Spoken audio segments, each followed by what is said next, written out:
Hey guys, how are you all doing? Welcome to my channel. So, today we are gonna see, what if Naruto discovered the Kyuubi before entering the Ninja Academy and got Harem, part 2. So before we start, go check out the author of this fanfic, KaliahZ, link is in the description. Also subscribe if you enjoy the video. Let's start the story. Naruto slept as long as he possibly could before rising the next morning. Stumbling to his closet, he pulled on his old orange jumpsuit. No point in ruining his new clothes. If only he was allowed to leave the village one day every year, but he didn't want to break any village rules, so he stayed put. But honestly, you would think at least someone would notice he was put in the hospital every Kyuubi festival. There was no way it was a coincidence, however, no one cared enough to point it out. Naruto himself would face a whole army of hostile villagers, civilians, and shinobi alike. There was no way he was going to personally publicize this thing. It would only become worse if he said something, and escalation was what he had to avoid the most. If things escalated anymore, he could wind up dead. Sometimes he cursed the Sandaime Hokage. The old man called him every October 10th to give him a present, but he wasn't even aware of how much trouble that caused Naruto. Sighing, Naruto left his apartment and headed to the Hokage tower. The Sandaime waved him in. "Naruto. Happy birthday, my boy." He signaled the Anbu to exit the room. When they were gone, the old man continued, "Kurenai told me you wanted access to your father's scrolls, but she didn't know who your father was. Do you know, Naruto?" The blonde simply nodded in reply, holding back a sharp retort. The Hokage smiled slightly and blew out a puff of smoke from his pipe. "Ah. So you know. That is good. For your birthday present, I'm giving you the key to his estate. I don't think you should live there quite yet, but everything there is yours now. Please don't do anything dangerous without Kurenai's approval. When you become a you will speak further about you residing in the Namikaze estate. Now, go enjoy yourself. Your teammates will all want to wish you a happy birthday, as well." Naruto bowed slightly. "Thanks, Jiraiya-san." He left the office. "Yeah, right. Sasuke's the only one who knows. Like he's gonna go out of his way to do something for me, of all people," Naruto snorted to himself. He avoided where his team was meeting and walked the opposite way. Bad choice. A group of people were waiting for him. Naruto recognized almost all of them, as they'd attacked him before. He instinctively dropped into a defensive stance. Perhaps since he'd been training with Guy-sensei he wouldn't be hurt so badly this time. He quickly sealed away the Namikaze manor key. It was the only priceless thing he owned, and to lose it would be devastating. One nin, by the looks of his vest, spoke up first. "Kyuubi brat thinks that he's hot stuff, doesn't he? Prancing around with the Uchiha, visiting the Hokage, and even hanging off poor Inoichi's girl getting a little too big for his boots, isn't he?" He stepped closer, eyeing Naruto like a predator eyes its prey. Naruto licked his suddenly dry lips. "I'm not Kyuubi," he protested weakly. They glared at him. "We all know what you are, demons. You can't fool us like you've fooled the Hokage." A few began circling around him.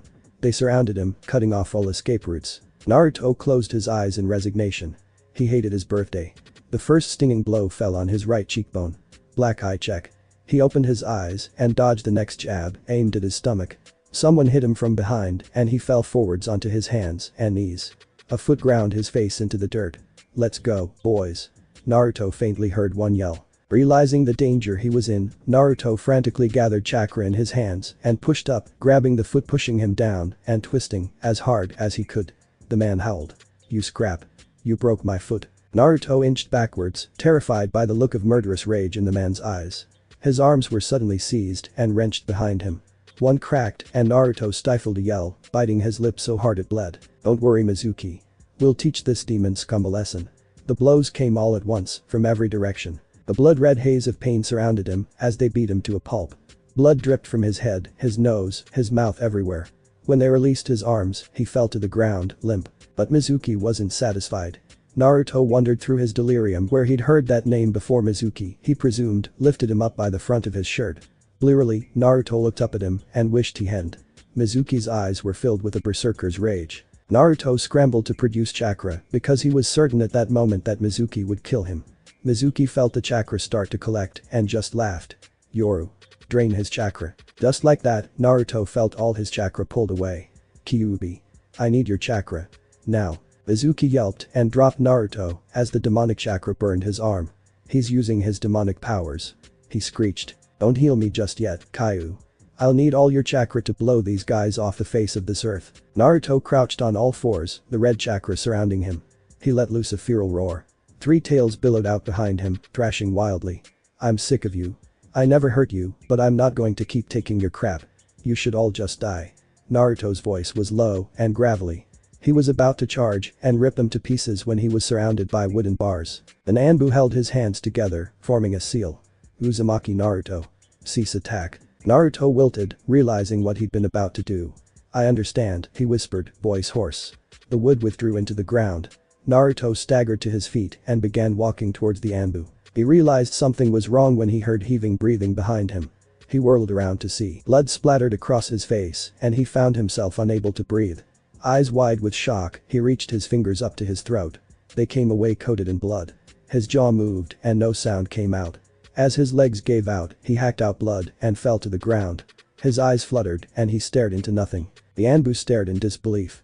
Mizuki, a sensei from the academy, had just slit his student's throat. He stared at the blood pooling around Naruto's prone body, frozen. When Naruto coughed, he snapped out of his daze. I need a medic team south of the Hokage Tower. Subject is in critical condition and needs emergency care. He spoke into his radio. He quickly, and somewhat viciously, knocked out all the ninja and citizens present. They would be detained for questioning. Only then did he go to Uzumaki. The pulse was faint and erratic. He applied what little first aid he knew as he waited. He was forced to stop when he felt an approaching presence.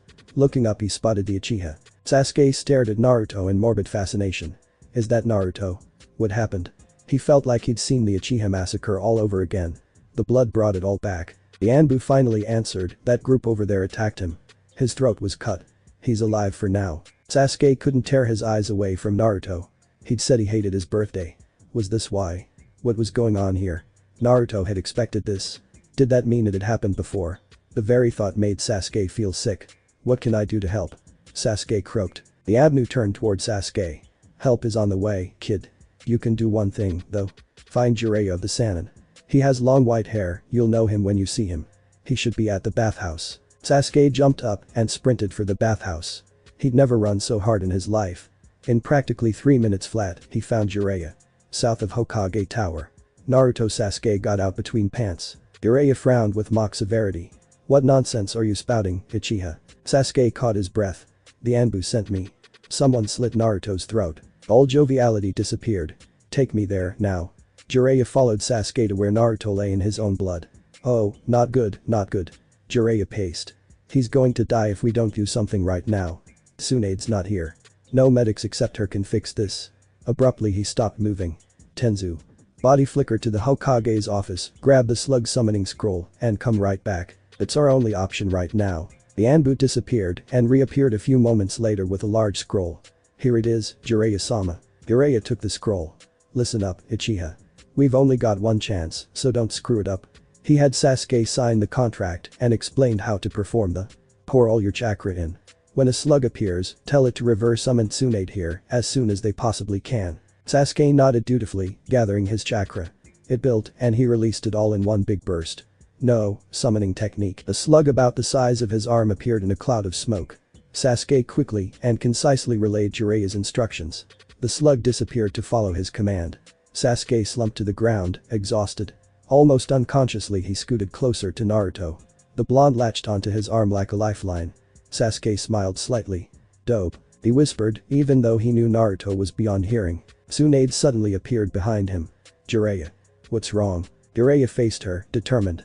It's Minato's brat. Can you help him? Tsunade didn't bother to answer, instead, she kneeled beside Sasuke. He's still alive. She sounded surprised. Sasuke glared at her. Are you going to help him or not? He snapped. Don't tell me how to do my job, Uchiha. Get out of my way. Tsunade snapped back. Sasuke attempted to do as she said, but Naruto's death grip prevented him. He won't let go. Uchiha said helplessly. Tsunade ignored him and began pumping healing chakra into Naruto's chakra system. He's already healing himself, she mumbled, surprised. Sasuke looked on nervously. What's that supposed to mean? Tsunade shushed him. Slowly the slash on Naruto's throat began to close. The bruises all over his body faded. Finally, the slug princess slumped back. That's the best I can do, she mumbled, sounding sorrowful. Sasuke's eyebrows are knitted downwards. Is he out of danger? He asked, confused. Tsunade sighed. Yes. He won't die. But I was unable to repair his vocal cords.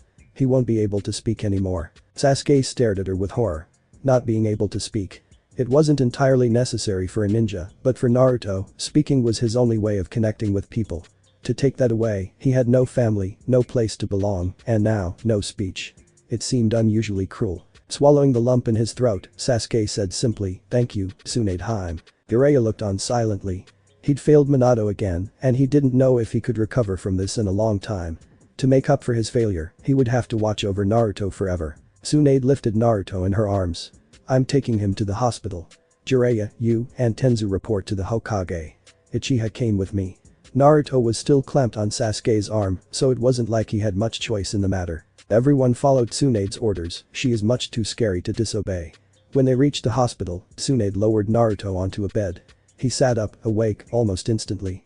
He released Sasuke and tried to speak. All that came out was a ragged cough. Tsunade pushed him back down.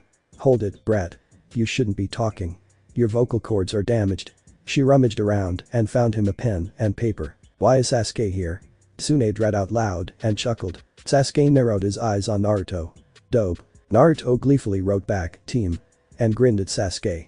Sasuke grinned back. Tsunade watched them, smirking. Just like Obito and Kakashi. It was pretty funny, actually. "Naruto, is it? I'm Tsunade. Jiraiya and Sasuke brought me here." She paused to give him a chance to respond. "Ah. I've read about you. You should teach Ino, she has really good chakra control." "Oh, and thanks for healing me. Are Ino and Kurenai alright?" Naruto's handwriting was barely legible. "They're fine." "Why do you ask?" Sasuke peered suspiciously at Naruto. "Just making sure." "So, I won't be able to talk again." Tsunade's eyes widened. She'd meant to bring it up gently. "No, Naruto. Your vocal cords can't be healed." "Ah, okay. I figured as much." Naruto's frantic scribbling paused for a moment. "Just making sure. Miss Tsunade. Can you find me a lighter? I need to tell Sasuke a certain S-class secret." Tsunade took the hint. "Be right back." Naruto started writing. So yeah. S-class secret. Please don't go around repeating this or you'll get executed and that would really suck. Oh, anyway. I, kinda have the Kyuubi sealed inside me. Oh, and the Yondaime Hokage was my father. I think that's all." Sasuke stared at Naruto, dumbfounded. "Your dad sealed the Kyuubi into you?" he blurted, connecting the dots. Naruto's lips twisted slightly, as if he was in pain. "Yes. It's not like he could do it to someone else's kid. It's logical. That doesn't mean I like it. We'll have words about it someday." Sasuke laughed. "Naruto will be Naruto dope. Why did they try to kill you?" Naruto scowled. His pen dug into the paper a little more than necessary. "Most of the village has this harebrained notion that I'm the Kyuubi incarnate. It's always been that way. But Mizuki just totally went berserk." "Mizuki was the one who tried to kill you?" Sasuke's eyes flashed red. "Sasu. Your Sharingan just activated. Calm down. This is normal for me, so calm down." Naruto attempted to soothe the raven. "Don't call me that." Sasuke muttered sullenly. He was intrigued that his Sharingan had activated, though. He'd have to experiment more later. It's quicker to write. "Deal with it, team. And don't do anything stupid. This is my problem, and I will take care of it. Stop mother henning." Naruto laughed silently at his own wit. Sasuke slammed his palms down on the table beside Naruto's bed. "Don't accuse me of mother henning." "It's okay, Sasu. I know I worried about you, and I'm sorry." Naruto seemed mischievous, but he wasn't lying. Sasuke blinked. "Don't let it happen again, Naruto. I mean it. If you'd been out much longer, I'd have had to amputate my arm." "Why?" Naruto blinked. Sasuke smiled. "Payback time. When I got there, you grabbed onto me and wouldn't let go. Even Tsunade couldn't pry you off." A bit of a fib, but the look on Naruto's face was totally worth it. Crossing his arms indignantly over his chest, Naruto pouted. "Team." He finally wrote, adding a little sketch of Sasuke with devil horns. It was surprisingly good artwork. Sasuke grinned. "Ah, revenge is fun." What? Where did his Uchiha emotionless state go?" He abruptly tried to compose himself. Naruto snickered soundlessly at him again. "I told you, that doesn't work on me. You might as well just do what you want. Now what do you say you break me out of here?" Sasuke growled. "No way, dope. You were seriously hurt. You should be here at least a week. I'm going to find Kurenai and Ino. I went to look for you and never came back, they must be wondering where I am now." Naruto stabbed his finger toward Sasuke. "Mother hen," he accused. "Whatever, dope. Hurry up and heal, you owe me a sparring session. Oh, and learn sign language. I'm not going to read your terrible scribbling every day. I'll go blind." "Yes, mother hen." Naruto rolled his eyes playfully at Sasuke. Sasuke left to find Kurenai and Ino. Naruto fell back against his pillow and went to sleep. His last thought was, I hate hospitals, so boring. Naruto bolted upright, hands clutching his throat. His clothing was drenched with sweat and his breaths were ragged. Just a dream, he reassured himself. He'd been staring straight ahead, so he jumped when a hand was placed on his shoulder. Naruto, quickly jerking his head up, he relaxed when he met Kurenai's crimson eyes. Picking up the pen and paper by his bed, he scrawled out, "Hey, Kurenai-sensei." Kurenai frowned at him. Her eyes were sad. "Why didn't you tell me about this, Naruto? I asked if you needed help." Naruto pursed his lips. "I was really happy when you asked me. But I was scared."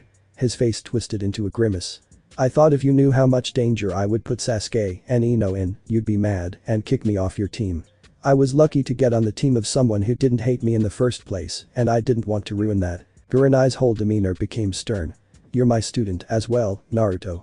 Don't think that I would be so petty as to favor one student over another. I understand that you're not used to much companionship, but you definitely have some things to learn about people. In the future, when I offer my help, it isn't just for show. If you need help, I expect you to take it. Is that understood?" Naruto nodded, eyes hooded. "Yes, sensei. Good. I am sorry for what Mizuki did to you, Naruto. You're welcome in my home anytime. I have to go for now, but I will visit again soon. Sasuke and Ino are waiting outside. I'll send them in. Oh, and Naruto." She put her hand on his shoulder. "Those villagers who attacked you have no idea what they're talking about. I am truly sorry for their stupidity. They are being questioned and will be put on trial soon. The Sandaime will see to it that they won't attack you ever again." With a reassuring squeeze, she released him and left the room. Ino and Sasuke came in. Naruto waved, giving them a small smile. Ino's face crumpled and she scrambled for something to say, but failed. Sasuke ignored her and pulled a chair to Naruto's bedside. "Dope." He greeted me. Naruto's face crunched up childishly. "Team." He returned. His gaze slid sideways towards Ino. "Tell Piggy I'm not dying and she should stop looking at me all teary-eyed. It's creepy." Sasuke chuckled and turned to Ino. "The dobe says he's not dying, so don't look at him like that." Ino sputtered like a fish out of water. Finally she marched over to Naruto and hit his head not nearly as hard as she'd used to. "Baka. I was so worried." Her arm dropped to her side. Naruto shot Sasuke with a quizzical look. The raven shrugged in reply. He didn't presume to understand women. "Sorry, Ino." Naruto held the notepad up for her to read. Ino just rolled her eyes and pulled up a chair. "We're both going to learn sign language." "Well, I guess our whole team will learn together." "I didn't think our first real team session would be to do something so depressing." Ino chewed her lip. "I know. Sasuke Haim already declared that I learn." Naruto rolled his eyes at her. Ino giggled. Luckily, Sasuke hadn't seen that note. "I'm glad you're feeling okay, Naruto. I need to go back to the shop now, but I'll bring you some flowers later." She surprised even herself when she gave Naruto a hug before leaving. "Get well soon." Naruto stared after her for a moment, a baffled look on his face. Shaking his head, he sighed. "Women." He cocked his head and turned to Sasuke. "So what happened? Is Tsunade still here? Where did Jiraiya disappear to?" Sasuke's eyebrow twitched in annoyance. "Tsunade is still here, checking on other patients. I don't know where Jiraiya went." Naruto crossed his arms and nodded. "What about your Sharingan? Did you reactivate it yet?" "I trained this morning," Sasuke said, by way of explanation. Naruto raised a brow. And Uchiha scowled. "Not yet." Naruto grinned. I'll help you if you sneak me out." Sasuke hesitated. "Fine." He gave in. "Your clothes are right there. I'll wait outside." Naruto scooped up his clothes, changed, and met Sasuke outside. "There's something you guys aren't telling me. It's my apartment, right?" Sasuke looked alarmed. Which, for an Uchiha, was a slight widening of the eyes. "Yeah." He admitted. "Burned to the ground. The remnants of your things are at the Hokage Tower. Let's collect those first, then. I don't want to walk around in bloodstained clothes." The two snuck out of the hospital and entered the Hokage Tower. "Hey, Jai-san."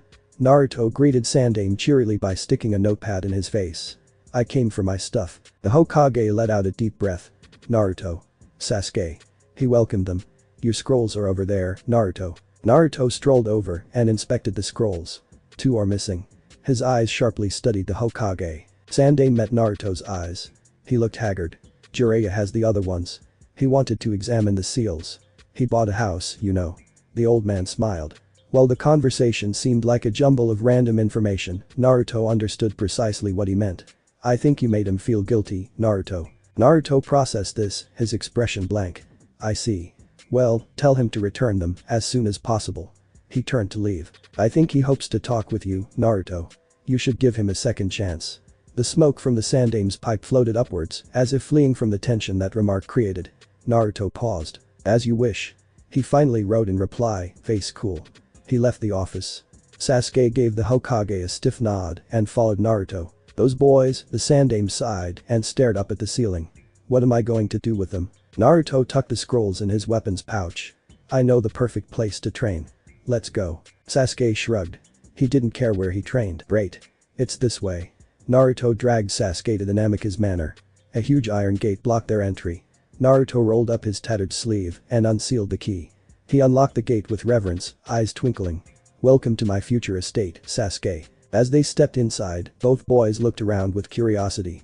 There hadn't been a soul here in 12 years and it was easy to tell from the state of the grounds. Looks like I've got a lot of work to do. Naruto sighed. Sasuke agreed. It had once been a beautiful place, he could tell. However, time had taken its toll. The buildings themselves needed only minor repairs. It was the yard that screamed for attention. Weeds sprouted from every surface imaginable. Trees were overgrown and sidewalks were cracked and dirty. Well, here is as good a place as any. Maybe we'll kill a few weeds and save me some work. Naruto grinned and tossed his bulging weapons pouch to the side. So, activating the Sharingan. When you did it the first time, it was a tense situation. Adrenaline rush, heightened emotional state. Am I right? At Sasuke's nod, Naruto continued, the first few times, you have to recreate that situation. After that, it should come naturally. Sasuke frowned. How do you know that, dope? Naruto tapped his cheek. Team. Let me show you. Closing his eyes, he made a one-handed seal. When he reopened his eyes, they were a murky gray color. It's because I have one of my own, Uchiha. I had to activate it by myself too. Luckily you have me to help you. With a mischievous grin, he added, and the best way to make it happen is a real fight. Are you up for it? A slow smirk spread across Sasuke's face.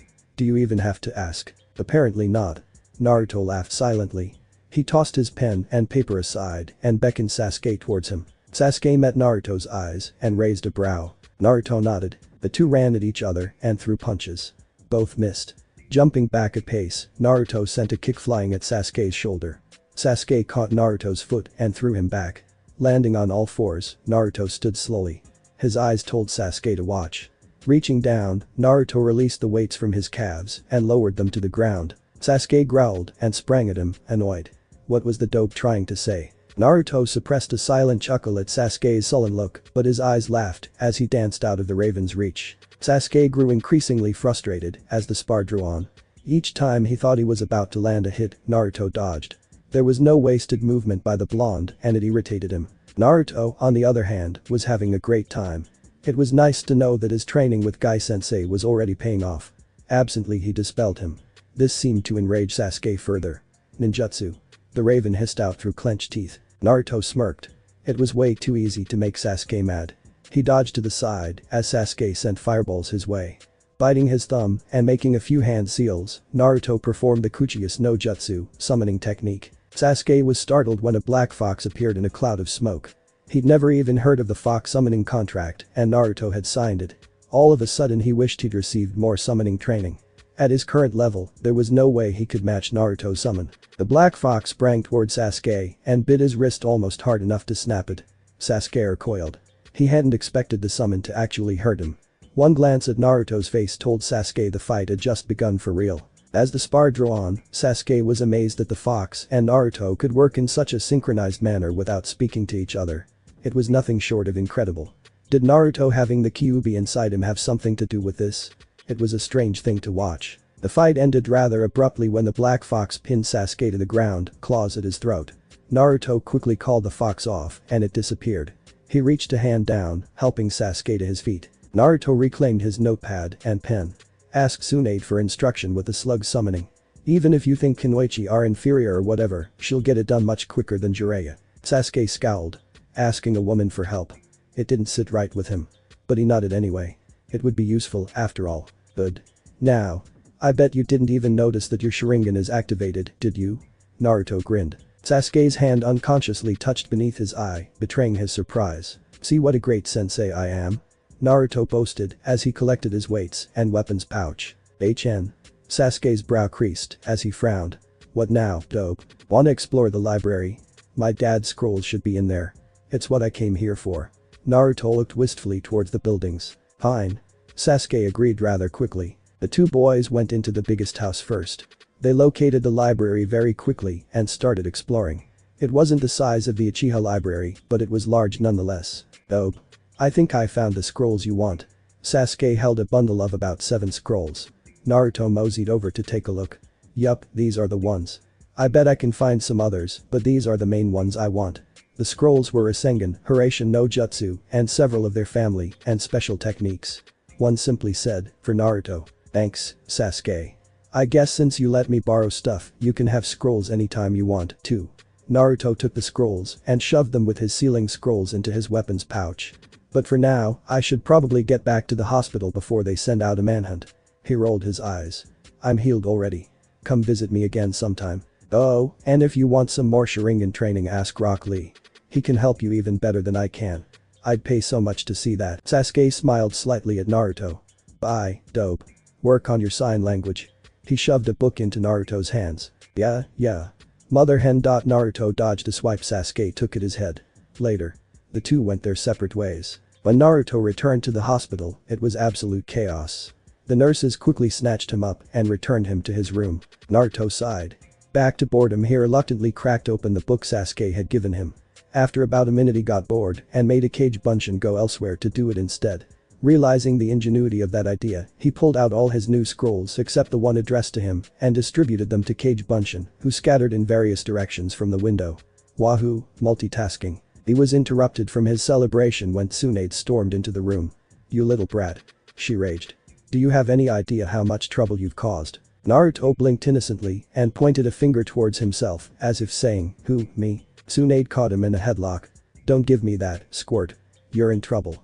And I know the perfect punishment. Naruto was extremely frightened by the downright sadistic grin that spread across her face. What are you planning? Oh, I think I'll unleash the green beasts of Konoha on you.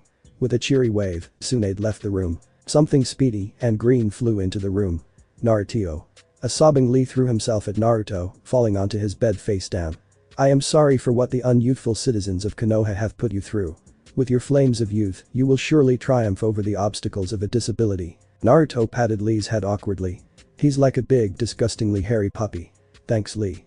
He wrote. Tears ran down Lee's face and he scrunched it up strangely, clenching his fists. Oh. Naruto's youthfulness will be a light to us all, Guy-sensei. I laughed creepily, you know he's good at it, and gave Lee a sparkling grin along with a thumbs up. Yes, my cute student Lee. Follow in the light of Naruto's flames of youth and the two of you will become so bright you will blind the world. Naruto's sweat dropped. So our goal is to blind the world now. That doesn't sound very youthful. Thanks for visiting me, Guy-sensei Lee. Hopefully I'll be training with you again in no time. Uash. Lee's eyes became flaming. Guy-sensei put his hand on Lee's shoulder and addressed Naruto. My temporary student Naruto. Do not fear returning to training. Lee and I are both fluent in sign language, for it is a youthful way to speak. When you learn, we can all speak fluently. Naruto's eyes softened. Thanks, Guy-sensei. His head turned as the door opened. It was Ino again. Ah, Naruto. I see you have visitors. I'm just going to put these right here. She busied herself arranging some midnight blue and red flowers in a vase. Lee's eyes bugged out. He started to say something, but Guy clamped a hand over his mouth. We'll be leaving now, Naruto. We hope that your youthful spirit will heal you and that you return to train with us soon. The two green beasts of Konoha left the room. Ino laughed. So that's the infamous Guy-sensei, eh? I'm surprised. I guess when you get out of the hospital, I'll get to know him quite well. Thanks for the flowers, Ino. They're nice. Naruto sighed and flopped face down on his bed. The hospital is so boring. He held up a notepad from his prostrate position so she could read. Ino smiled. Naruto could be so childish sometimes, it was kinda cute. Wait, did she really just think that Naruto was cute? Gah. What would Sasuke think? Ino quickly steered her thoughts away from that particular matter. It seems like you and Sasuke are getting along better. Naruto sat up. The team? Huh, I guess. I still think it's fun to annoy him. He grinned impishly. But we don't really hate each other anymore, yeah, that's good. Oh, guess what? I learned the alphabet in sign language already. So I can spell stuff out at least. Ino smiled shyly at him. He grinned back. Awesome. He mentally ordered his Kage Bunshin reading the sign language to create a new clone and to spell itself so he could at least know that much. The knowledge appeared in his head almost instantaneously. I've learned a bit too. I can probably at least carry on a decent conversation. Your name is easy, but Sasuke's gonna have to get a nickname. I am not signing his name every time. It's too long. Ino giggled. Yeah, you're probably right. Hey, listen, Naruto, she trailed off as the door opened. It was her father. Ino, come with me. Inoichi Yamanaka's gaze was stern as he looked at Naruto. Naruto shrunk slightly under his hateful eyes. Inoichi dragged Into out of the room. Naruto buried his face in a pillow and sighed. How long is this going to continue? How many times do I have to prove myself before they stop looking at me like that? Suddenly feeling very alone, Naruto hugged himself and hunched over. Kuru. Yeah, kid. The fox replied sleepily as if he'd just awoken. Has it always been like this? For every host you've had? Naruto wanted to know. Yes. Kyuubi said shortly. Naruto didn't ask anything else. His spar with Sasuke had left him tired and he had nothing better to do. As he drifted off to sleep, he reminded himself to get something to cover the scars on his throat with. He didn't really mind the scars, but it would leave a target there for enemy shinobi to exploit in the future. His eyes fluttered closed and he slept. Naruto woke up several hours later when Tsunade re-entered the room. He smiled and gave her a little wave as a greeting. Tsunade gave him a short checkup, channeling her chakra through his system. She shook her head in slight admiration. Kyuubi's healing abilities are nothing short of miraculous. You're as healed as you'll ever be. You still won't be able to speak, but I think I can let you come and go as you please. You'll probably still stay here for a few days just to be safe, but you can train at least. The Sandaime is working on your housing situation. Naruto pumped his fist into the air before grabbing his pen and paper. What time is it? About 7 in the evening. Tsunade answered. Naruto cocked his head. So I can train with Guy Sensei and Lee in the morning. Tsunade shrugged. If you want. Naruto launched himself at her and gave her a giant hug. Thanks, Tsunade-bachan. Tsunade extricated herself from his grip. You're welcome, brat. Naruto was probably the only person in the world who could get away with calling her that. He was just like Kushina. Naruto grabbed his sealing scrolls and unsealed another set of weights, adding them to his leg braces. Nah, Tsunade. If I give Jiraiya another chance, will I just be disappointed again? Tsunade paused. Jiraiya is an idiot, but not a liar. If he says he'll make it up to you, he will. He's not perfect, but who is? He is one of the few people I trust. Naruto let loose a long breath. Thanks. Oh, I almost forgot. Can you train Sasuke with the slug summon? Tsunade hesitated. Finally, she said. I'm not fond of the Uchiha. Normally, I would say no. But Sasuke was very worried for you, and since you asked, I suppose I can at least do that much. Thanks. Bachan, you're awesome. Naruto waved as Tsunade left the room again. He set an alarm for early in the morning. Re-eing. Naruto bolted upright as the alarm sounded, raring to go. Training, he sank to himself. He would have gone to find Ino, but he remembered her dad dragging her away and thought better of it. He'd wait until their team meeting to let her know he was released to train. Hey Kuru. I'm working on chakra control again during training, so feed me chakra if I run out. Kyuubi yawned lazily. Yeah. Naruto concentrated chakra to his feet and combined it with a wind element, causing his feet to hover about an inch off of the ground. He began walking towards Guy Sensei's training area, but paused in his sojourn when he spotted the girl from Guy's team, throwing hundreds of weapons with 100% accuracy. Wow, she's amazing. He went a little closer to watch. Tapping her shoulder, he held up his notepad. Can you do this with every weapon? Tenten blinked. You're Naruto, right? Lee talks about you. I'm Tenten, it's nice to meet you. To answer your question, mostly. My family owns a weapons shop, so I've been training since I was really young. That's amazing. You should show me some tricks sometime. My accuracy leaves a little to be desired. Naruto rubbed his head sheepishly. I better go now. It was nice talking to you. Naruto dashed off and skidded into the clearing where Guy Sensei and Lee were. Both looked up, surprised. Naruto. You were released for training? Guy questioned. Naruto nodded and with a grin, signed, I heal fast. I and Lee both looked delighted. Naruto. You've learned sign language. Lee signed back. Yes. I read an entire book last night. Naruto smiled. This was kinda fun. That is so youthful. Lee was practically bouncing up and down as he quivered with excitement. Naruto didn't know exactly what Lee had said on that last bit, but he could guess. What kind of training are we doing today? Warm-ups, some evasive taijutsu, and speed training. Guy answered, signing slowly so that Naruto could understand. Naruto nodded. Great. They trained for several hours. Naruto was pleasantly tired when they dismissed, but it was nothing like the exhaustion he'd felt on previous days. With a wave to Guy-sensei and Lee, he returned to where Tenten had been. She was still training. Naruto again tapped her shoulder. "Wanna grab lunch somewhere? You've been training forever, you've got to be getting hungry." "I'll buy it." Tenten agreed. "Honestly, who passes up free food?" "Thanks Naruto. That would be great. Anywhere you want to go?" "Because I'm an Ichiraku addict." Naruto wrote. His face was solemn. Tenten laughed. "Ichiraku's is great. By the way, is your team taking the Chunin exams?" As they walked, Naruto wrote. "I don't know. We've only done about 3D ranks. Our teamwork sucked so horribly it was just a nightmare to do that much. But we've been hammering out all the rough edges. I think we're good enough now. Once Ino and Sasuke learn sign language, we should be good to go." Tenten nodded. "Makes sense. Well, I hope my team will see yours in the exam.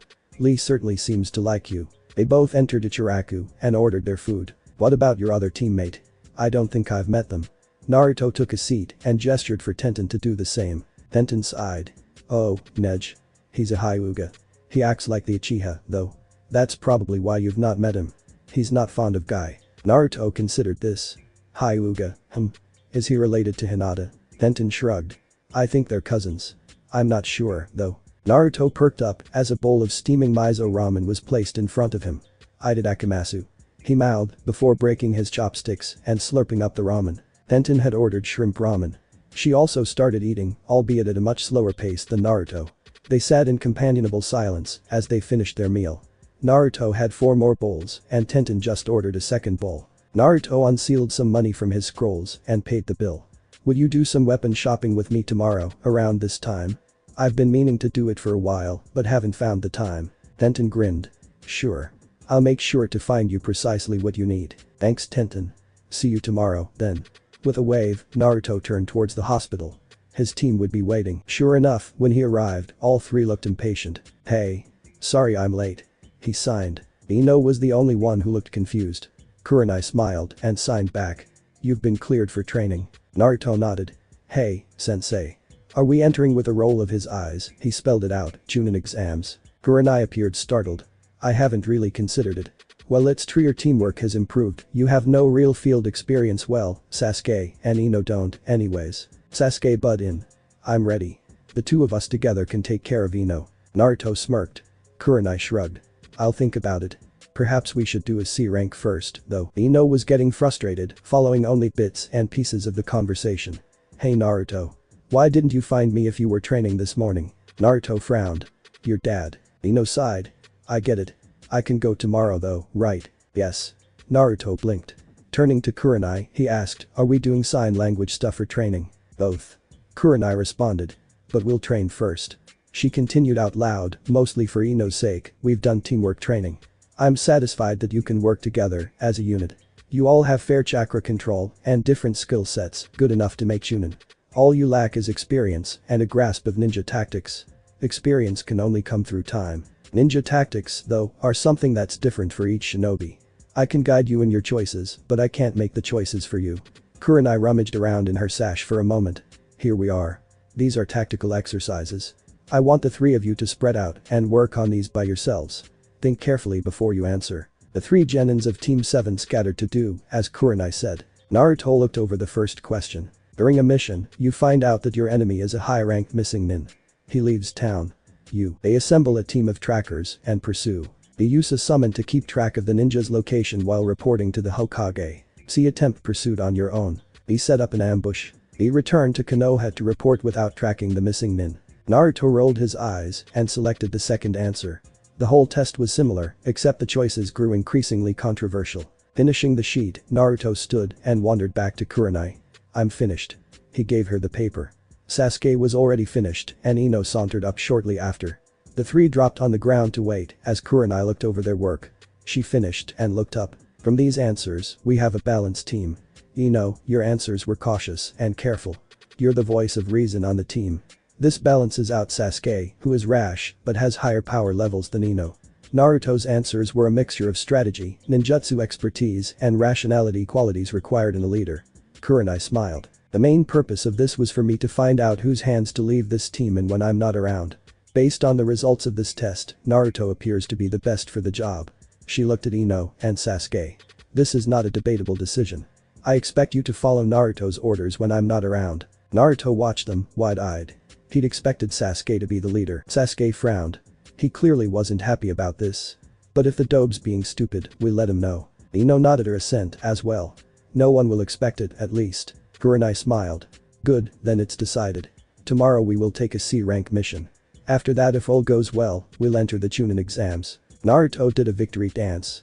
Sasuke nodded, Superior smirked back in place. Even Ino was excited. Kurenai chuckled at their antics. We'll go study some sign language now. Tomorrow we'll meet at the Hokage Tower after lunch. Pack for a mission. Naruto, you should also inform Tsunade you'll be leaving. Reminded, Naruto tugged on Sasuke's sleeve. The raven turned, brows raised in inquiry. Tsunade said she'll help you with your slugs. You should find her in the morning and train before we have to go. Sasuke nodded his thanks. Ino was watching the two closely. They were starting to act suspiciously, almost like friends. She felt like a third wheel sometimes. She was interrupted by her scrutiny when Naruto waved a hand in front of her face. He made a few slow, deliberate signs, but Ino didn't know them. At her helpless shrug, Naruto turned to Sasuke with a frustrated sigh. Sasuke rolled his eyes. The dobe wants you to go shopping with him. The shopkeepers don't understand sign language, it's a hassle to write that much, and he needs to replace things he lost in the fire. Ino made a face. She needed to get better at the sign language stiff. Sorry Naruto. I have to help out at the flower shop today. Maybe Sasuke can help. Naruto pouted slightly, then turned to Sasuke. Uchiha glowered. Fine. But do it quickly, because there are things I need to do tonight as well. Naruto nodded vigorously. Fine. He mouthed back before sticking out his tongue at Sasuke. Ino suppressed a giggle. Thank you for asking me, Naruto. Maybe next time. I hope the two of you have fun. They all entered the library. In the sign language section there were about 20 books. When Kurenai started to pick up a stack, Naruto waved her back. Let me, sensei. He made 4 bunshin, and they carried the books to a nearby table. For the next few hours, Team 7 studied the books, learning all they possibly could before they left on their mission. They practiced signing to each other and carried on conversations, looking up the signs that they didn't know. Kurenai had them compile a list of code words using simple signs so as to throw off the enemy and alert each other quickly. Naruto also requested they shorten Sasuke's name as it took too long to sign. The Uchiha countered that Naruto's name was just as long and even harder to sign. Therefore, Naruto became Naru and Sasuke became Sasu. Neither was entirely happy about the girly nicknames. Finally, they went to the bookstore and each team member purchased a small sign language dictionary to take along on their mission. Ino and Kurenai left after that. Naruto compiled a list of the items he needed and shoved it at Sasuke. Mask, scarf, travel rations, ramen, matches, towels, new 8. Sasuke read out loud to confirm. One could never be sure with Naruto's handwriting, after all. Naruto nodded, then performed a henge. Sasuke was startled. What are you doing, dope? Naruto was now a mousy-looking guy with black hair. It's easier this way. He signed. Sasuke understood the hidden meaning and glowered at the ground. Let's go, then. They picked up all the things Naruto was looking for except the 8. Only the Hokage could supply that. Thanks Sasu. I can do the rest. Have fun. Whatever. He started to go, but Sasuke stopped him. Wait. I didn't say it the other day. Happy birthday. The warm glow filled Naruto. He smiled brightly at Sasuke and nodded. Thanks. He flounced away after that. It was a bit of a wait at the Hokage Tower before he was let in. A masked man with silver hair came out. He eyed smiles at Naruto before going on his way. The Sandaime beckoned Naruto in. What can I do for you, Naruto? The blonde rummaged around for his pen and paper. I need a new 8. Mine burned. The Sandaime eyes looked sad. I see. He sorted through a stack of boxes in the corner and pulled one out. Take your pick. Naruto sifted through them and picked out his favorite. It was black with long tails. He tied it around his forehead with relish. Thanks, Jiraiya-san. The Sandaime chuckled. You're welcome Naruto. I'm always glad to help. Naruto left the tower and walked back to the hospital. He found Tsunade after asking around a bit. She looked up as he came into another patient's room. Oh, Naruto. What do you want? Naruto held up a note already written. My team's going on a C rank tomorrow. Can I be released early? Tsunade stared Naruto down. On one condition. You take one of my slugs with you. Naruto's face scrunched up with annoyance, but he nodded. Tsunade chuckled. I'll take care of the paperwork, brat. Do you have some place you can stay tonight? Naruto thought about it, then nodded. Sasuke wants to train in the morning before we leave. Also, could you tell me where Jiraiya's house is from here? Tsunade gave him a proud smile. Good for you, brat. She gave directions and Naruto nodded. Thanks, Bachan. He dashed out the door and retrieved a few things from his hospital room. As he followed Tsunade's directions, he absently sealed his newly purchased items away. When he reached Jiraiya's house, he rolled his eyes. Figures. That perv totally bought a house a block from the bathhouse. Naruto hesitantly walked up to the door and knocked. Jiraiya peered out. When he saw who it was, his face sobered. Hey Naruto. Come in. Naruto stepped inside. Tsunade said we should talk. He wrote deliberately. Jiraiya's brow furrowed. Look, kid. I'm really sorry. I should have been here for you. I was making excuses, I'll admit. What should I do to make it up to you? Naruto studied Jiraiya, face solemn. Help me learn my dad's. Jiraiya's eyebrows shot up. An interesting request. Alright, I'll help. Anything else? Naruto considered it. 2 things, I guess. I need a place to stay until Jiraiya-san finds me a new one. I also want my scrolls back. Jiraiya laughed guiltily. I can do that. You can stay, as long as you like. I wanted to talk to you about your scrolls, too. I haven't seen anything like this before. He pulled the scrolls from his jacket and handed them over to Naruto. Really? And here I thought they were pretty close. I learned from the books and tried to copy the concepts. I guess it didn't work that well. Naruto frowned. It worked, it was just an odd way to go about it. Jiraiya shook his head. Which stage of the Rasengan are you on, kid? Naruto sniffed. 3rd, I can do it with a clone, but I want to master it myself. Jiraiya grinned. Like father, like son wants some tips. The sound of birds woke Naruto early. Glancing at the clock beside him, he sighed. 10 minutes before the alarm was set. Turning the alarm off, he stood up and meandered to the front room, grabbing the bag he'd stuffed all his scrolls into. Quietly, so as not to wake Jiraiya, he changed clothes and gathered up his things. He headed out to meet Ino where their team usually met. After that, he would head over to where Guy-sensei and Lee trained. As he had guessed, she wasn't there yet. It was early, after all. Shifting from foot to foot, Naruto did his best to stay warm for a few minutes before getting annoyed. Tossing his weapons pouch stuffed with scrolls, a notepad and paper to the side, Naruto began a taijutsu exercise. The moves had become so natural and thoughtless, he was almost meditating. In the future, he should probably start to develop his own taijutsu style. He would be happy to get out of the village for the first time. Perhaps the new experiences would give him some sort of idea. It had been a while since he developed a new one, too. On the bright side, at least he'd been making progress on his taijutsu. His thoughts changed direction abruptly then. It would be difficult to choose a new weapon when he had no idea how his personal taijutsu style would turn out. The only thing he knew was that whatever style he chose, he wanted it to be fluid. Yes, that was the right word. A fluid taijutsu style would suit him most. He didn't have the most brute strength or speed out there, so having precision and no wasted movements would be his focus points. He was experimenting somewhat when he heard footsteps. Turning, he met Ino's eyes and waved. Hey. Ready to go? Ino smirked. You bet I am. I'll show you I'm not a bad kunoichi. Heh. I'm sure you will. Naruto smirked back and began walking towards the meeting place. Hey. What's that supposed to mean, baka? Are you mocking me? Ino stormed after Naruto. Strangely enough, she was smiling slightly. What do you think? Naruto grinned back at her as he turned slightly to sign where she could see. I think you're still arrogant. Ino signed back, nose scrunched up in childish anger. Yeah, you're right about that one. Naruto signed cheekily. Inwardly, he wished he was somewhere else right now. On days like these, he really just wished he was alone. Sometimes being in the company of someone else made him realize just how alone he really was. At least he had Kuru, Ino, and he walked in silence the rest of the way.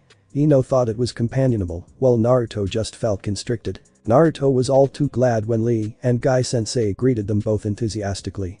He liked Ino better than he had before, but she seemed to think they were friends. Kurenai told me you were coming, Ino-san. I am glad there are youthful kunoichi such as yourself. Please address me as Guy-sensei. Guy grinned with a sparkle and gave her a thumbs up. Ino's sweat dropped. This was Konoha's taijutsu expert. Yikes. Yes. Thank you for training me, Guy-sensei. It is the springtime of youth. Let us train and become strong so that we may shine. Lee babbled, smiling freakishly at Ino. Ino nearly gagged. Of course, Lee-san. She agreed a little too quickly. She glanced at Naruto, sure that he would be laughing at her. She was surprised to see him staring into the distance, a serious look on his face. Hey Naruto. His head jerked up in surprise. What is it? He signed back, seeming a little peeved. We were kinda spacing out, that's all. Ino giggled. Naruto simply rolled his eyes and didn't bother to sign a reply. They trained for several hours. Ino became more and more suspicious as Naruto's moodiness seemed to increase. Was something wrong with him? He was acting almost broody. What's wrong with you today, Naruto? Ino couldn't resist asking as they were cooling down before going their separate ways. Naruto gave her a scorching look. Look, Ino. Believe it or not, I'm not exactly in the mood to joke around with you right now. His signs were short and jerky. I have things I need to do before we leave. I'm happy that you're taking your training as a kunoichi now, but my business is my own. Ino swallowed hard before snapping back. Alright, fine. Forgive me for being worried, dope. Naruto watched unrepentantly as she stormed away. I'll fix it later. Right now I need to meet Tenten. Ah, I wish I'd scheduled this for a different day. Shaking his head, he went to find the weapons specialist. Tenten was waiting where she normally trained as he approached. Hey Naruto. Ready to shop? Naruto pulled out his paper and pen. It sounds so unmanly when you put it that way. His eye twitched slightly in annoyance before he smiled and added. But yeah, let's go. I'm sorry, but I'm gonna have to make this quick. We're leaving on an unexpected C rank at lunchtime and I have to drop by a few places first. Sounds good. What kind of weapon are you looking for? Tenten clasped her hands behind her back and followed Naruto. He was getting really good at riding while he walked. I'm not really sure myself. I'm working on my own taijutsu style, so it's hard to say what type. Something not very bulky, efficient and precise. Nothing that's too complicated to learn to use in a short time. A weapon I can use with a fluid taijutsu style, one that is close ranged. Alright. So no, and nothing flashy. Obviously you don't want kunai or shuriken either, you're looking for something special. One thing comes to mind, right off the bat. Have you ever heard of denizen blades? Tenten cocked her head in thought. No. Should I have? Naruto scribbled. Tenten laughed nervously. I guess not really. I forget sometimes not everyone grew up the way I did. Well, I'll show you when we get to the shop. I think that's sort of what you're looking for. When the shop door swung open, Tenten's father greeted them both. His face didn't change at all as he recognized Naruto. Welcome. Naruto blinked in surprise. Tenten only laughed. Hey, Dad. Where are those two denizen knives we have? The slightly curved ones. Naruto is looking to make a purchase. Uzumaki Naruto, eh? Nice to meet you. I am Haruka Ama, Tenten's father and owner of this shop. I'll go fetch those knives. He winked at Naruto and disappeared into the back. Tenten laughed at Naruto's befuddled expression, misinterpreting his surprise at being treated normally for thinking her dad was strange. I know he's a bit weird. But he's a good person, I promise. Naruto flushed and quickly wrote, I don't mean to insult him. He's been nothing but kind. It's just unusual.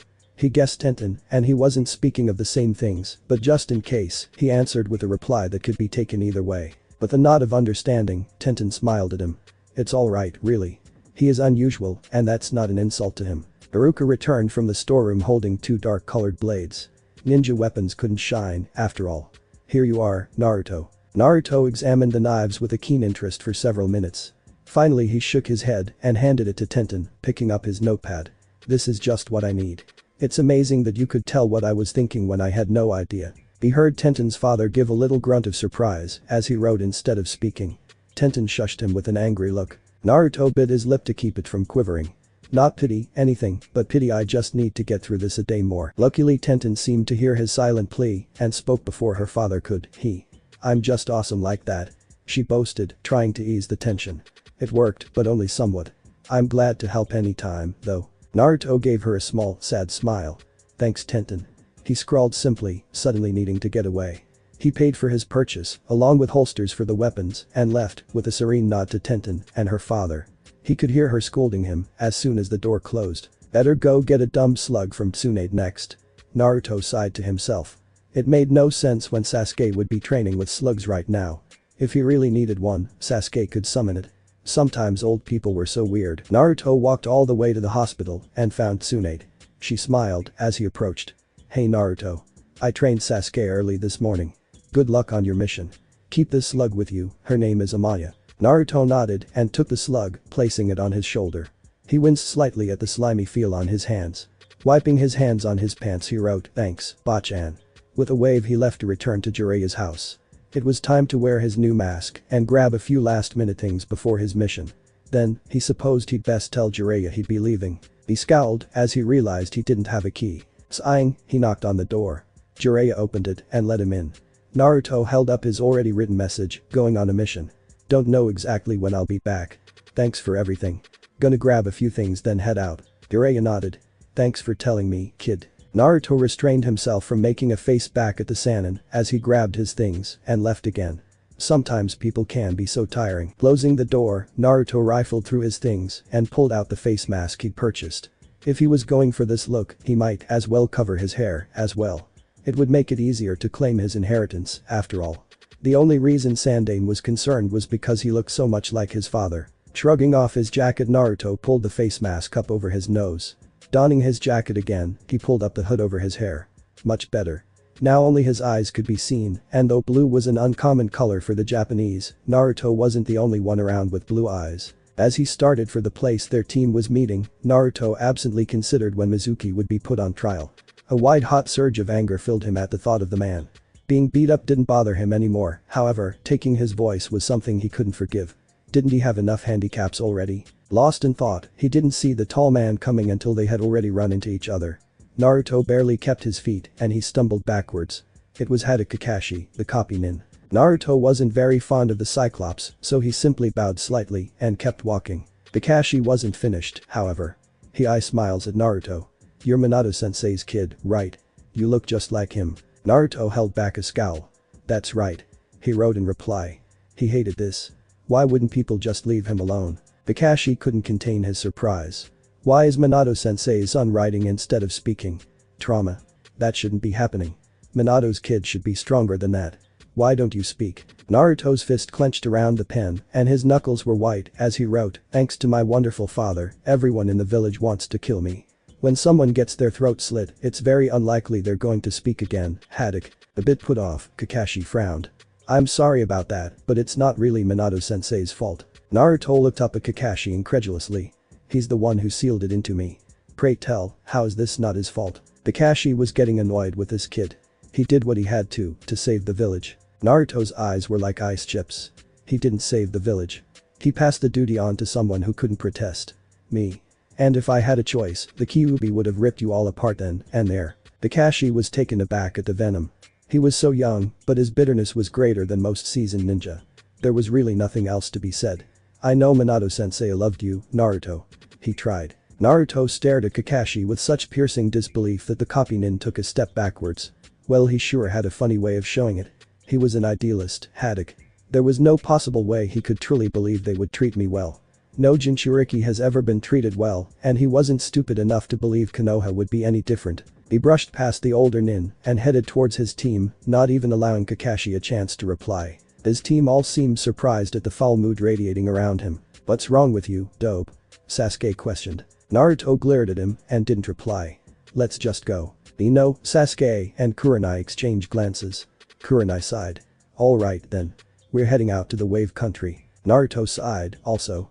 Sorry. Stuff just happened. I didn't mean to take it out on you. He smiled at them, a mimicry of Kakashi.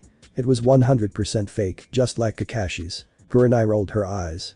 She couldn't help it. He looked too much like Kakashi at that moment. She wasn't fond of Kakashi.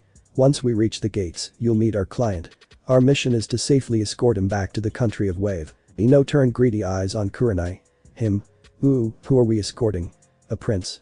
A diplomat. Kurenai chuckled at Ino's romanticism. An old man. He's building a bridge in wave. Ino wilted. Oh, well that sucks. She turned her attention to Naruto. What's with the mask and hood anyways, baka? Naruto tensed. I would think that would be obvious, Ino. Ino cocked her head in confusion. Oh. So the scars did bother him. Yeah, I guess so, she chuckled nervously. They reached the gates without any more tense situations. Kurenai introduced them to Tsunade, who scoffed at their puniness, and they were on their way. Naruto looked around in curiosity as they walked. I've never been out of the village before, he commented idly to Ino and Sasuke. I haven't either. Ino smiled at Naruto. Sasuke hadn't either. He agreed. Naruto rolled his eyes at the raven. Back to that, again. For always preaching about how wonderful you Uchihas are, you sure lack proper grammar. Isn't even a word. Sasuke smirked back at the blonde. He said again, just to annoy Naruto. Naruto didn't rise to the bait. Hey, Kurenai-sensei.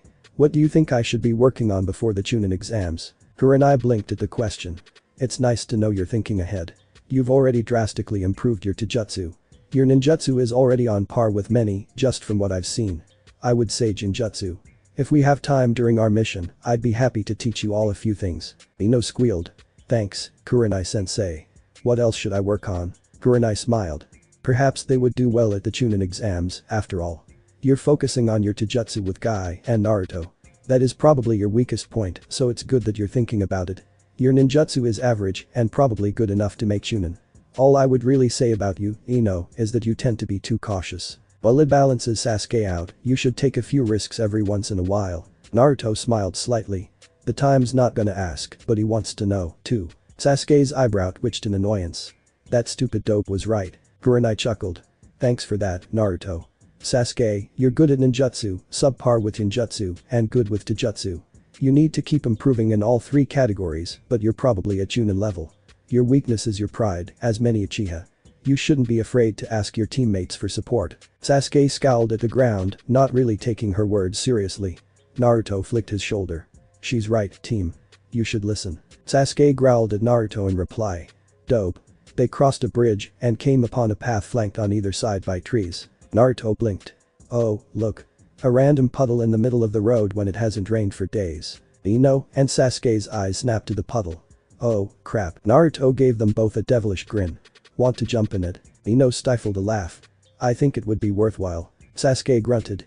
HN. Don't HN me in sign language. It's just pointless. Naruto shot back before taking a running start and jumping into the puddle. Ino followed and made sure to land as hard as she could. There was a pained grunt. Sasuke watched, feigning disinterest. Uchihas did not jump in puddles. Kurenai-sensei held back a chuckle at her students. She cancelled the genjutsu of a puddle with a soft kai. The demon brothers of the mist came up from the ground and attempted to attack Kurenai with their chains. Kurenai cast a quick genjutsu to fool them into thinking they had crushed her. She quickly hit them both on the head from behind. She turned to Tsunade. There is no way missing Nin would be after me or my students. What have you not told us, Tsunade-san? Tsunade laughed nervously. What do you mean by that? He dodged the question. Kurenai's eyes flashed angrily. Don't avoid the question. You paid for a C-rank mission, which means there should be no missing Nin involved. So what is going on here? Naruto looked from his sensei to his client, hoping the tension would disappear. Tsunade finally sighed. Alright. Fine. We didn't have the money so we had no choice. It's Gato, Gato's the one who's after me. Ino frowned. Doesn't own some multi-million-dollar shipping company? Tsunade nodded. It's a front for his illegal activities. He doesn't want the bridge built because he wants a monopoly on wave, and he doesn't want us to be able to trade for goods elsewhere. The bridge would give us other places to do business, and he can't have that. So he's hired ninjas to stop us. Kurenai growled. I understand if you can't pay at this moment, but the Hokage is an understanding man. If you would have told the truth, you could have paid the debt later and gotten a team of jounin to escort you. Doing things the way you have puts you in even more danger and my students way over their heads. Sasuke grunted. I think we can take whatever happens, sensei. We need this mission to prepare for the exams. The bastard's right. Naruto added his own input. It'll be dangerous, but it's good training. In the future something similar could happen and we need to be prepared for that. Missions aren't usually what they seem, sensei. You'd know that even better than we do. Ino smiled shakily. I'm scared, but I'm ready to do this, Kurenai-sensei. Kurenai couldn't hold back a proud smile as she looked at her team. I understand. We will complete this mission. However, Tsunade, you will pay for a B rank or an A rank if that's what this turns into. The old man nodded vigorously. That lady was scary, he didn't want to argue with her. Yes ma'am. Kurenai coughed to hide her chuckle. Good. As long as we're clear. Now tell me all you know about Gato. Naruto turned out as the old man blabbed about the shipping billionaire. He checked his knives in the sheaths absently before turning to Sasuke. How was training? Sasuke smirked back at him. Effective. Naruto rolled his eyes. Tsunade usually is. You're going to have to give me a bit more than that, team. Sasuke's lips twitched the tiniest bit before he signed HN. In reply. He knew how much Naruto hated it. He just didn't care. Team. Naruto sighed and turned away, suddenly feeling jaded. The talk about Gato had faded out as they got closer to Wave because Tsunade was afraid someone would hear. They boarded a boat after some length of walking. The rest of the trip was spent in silence. It seemed to take days for the boater to paddle them to Wave across the water, though in reality it probably only took slightly over an hour. Naruto was itching to train, move, or to do basically anything away from his teammates. Lately being with people grated on his already fraying nerves, and he didn't want to have an explosion of tension here. It was bad enough he'd already said some things he didn't quite mean to Kakashi, a relative stranger. Talking to his teammates about this, it would just bring problems and baggage they definitely didn't need in an already tough situation. Snapped from his thoughts by a foreign presence, Naruto looked around. He couldn't tell quite where the person was, but the presence was elusive. He tried to warn his team, but they weren't looking at him and he was too far away to get to them in time. His frantic motion stopped as he realized Kurenai had definitely noticed. The beautiful crimson eyes were scanning around, searching for the intruder. Kurenai's eyes widened and a fraction of a second later Naruto's did too. Sasuke. Ino. Get down. The two genin barely managed to throw themselves to the ground before a huge and deadly blade passed through the air, right where their necks had been. Ino gulped as the blade almost severed a tree trunk and became stuck in the tree. The tall man jumped to the hilt of the blade, landing gracefully. I see. Ninja on this level couldn't be taken care of by the demon brothers. The Jinjutsu mistress, Kurenai Yuhi. Kurenai pulled a kunai from her weapons pouch, glaring. The demon of Kurigakure, Mamachi Zabuza. I never expected to meet you here. Not even turning her gaze away, she addressed her team, protect Tsunade, and stayed back. He's out of your league. Sasuke scowled and started to protest, but Naruto dragged him backwards towards Tsunade. Follow orders, team. He signed, almost too fast for Sasuke to read. Ino backed up and the three genins formed a triangle around Tsunade. Zabuza stared calmly at Kurenai. I'm sorry, but I'll need you to hand over the geezer, woman. I'm sorry as well, but I can't allow that to happen. Kurenai lifted her chin and prepared for a fight. Zabuza nodded. It was expected. Then let's cut the chit-chat here. I'll be killing that geezer right away. Tsunade gulped. Ino and Sasuke noticed. Don't worry, Tsunade-san. We'll protect you with our lives. Ino reassured him. To fail a mission gives a ninja a bad name. Watching this impassively, Zabuza gave a wry chuckle. It appears that I have to defeat the lot of you first. Zabuza pulled his sword from the tree and drifted downwards, landing lightly on the water. Kurenai watched motionless as Zabuza made a hand seal. Water began to swirl around him. No jutsu. He muttered.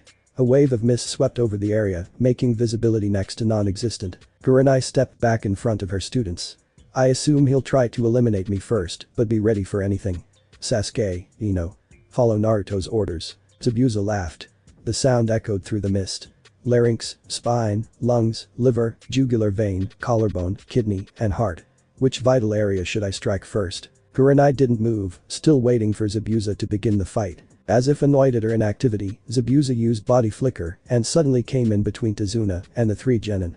Or he would have if it wasn't for the grip Naruto had on Tsunade's wrist. Naruto was tense and ready and he pulled Tsunade to the side with him as he jumped backwards. Shoving the old man behind him, Naruto unsheathed his denizen knives and dropped into a battle stance. He closed his eyes and when they opened, they were a murky gray color. Kurenai quickly moved to stand beside Ino and Sasuke, who were picking themselves up from the leaps they'd made to get away from Zabuza. Zabuza wasn't paying attention to Kurenai, though. His eyes were locked onto Naruto's. Interesting brat you've got here. I've never seen one like this. He spoke to Kurenai as if deeming Naruto unimportant. Naruto suddenly lunged for Zabuza. The Nukenin blocked the blonde slash with his insanely and pointlessly giant sword. Not bad, kid. Naruto's arms shook as he held back the sword. Was this the power of a high-rank ninja? He had a way to go jumping back, he ducked as the sword passed over his head. To the side he signed, may I fight him, Kurenai-sensei? Kurenai sighed. She'd been hoping to avoid this. Naruto was definitely not up to Zabuza's level, but then again, he would never get there without fighting opponents stronger than him. She could just jump in if anything went wrong. Giving Ino and Sasuke a look that said, follow, she moved in front of Tsunade. Go ahead, Naruto. Ino, Sasuke, backs him up. This was supposed to be their mission, after all. Naruto's feral grin nearly split his face in two. Let's get this party started. Zabuza's expression didn't change the slightest bit. Kids pretending to be ninja will die anyways, so it doesn't matter if I kill them or someone else does. Ino shook slightly. She was scared. She glanced at Sasuke and saw that he seemed scared as well. She could help him.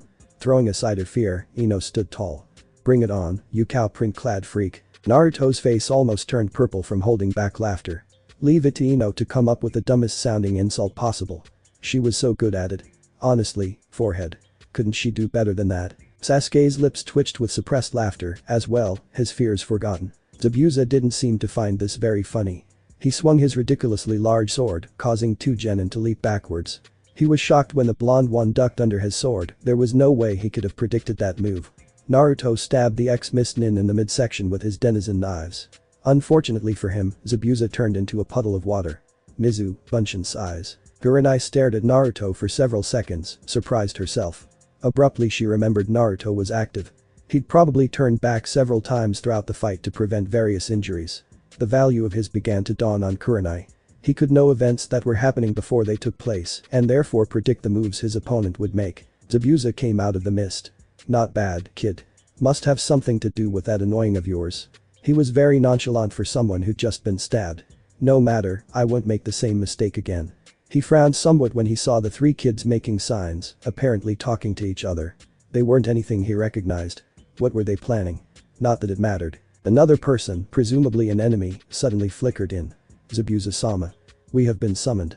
It was a boy, from the tone. Zabuza soared. Right when things were about to get good, too. We'll meet again, woman, brats.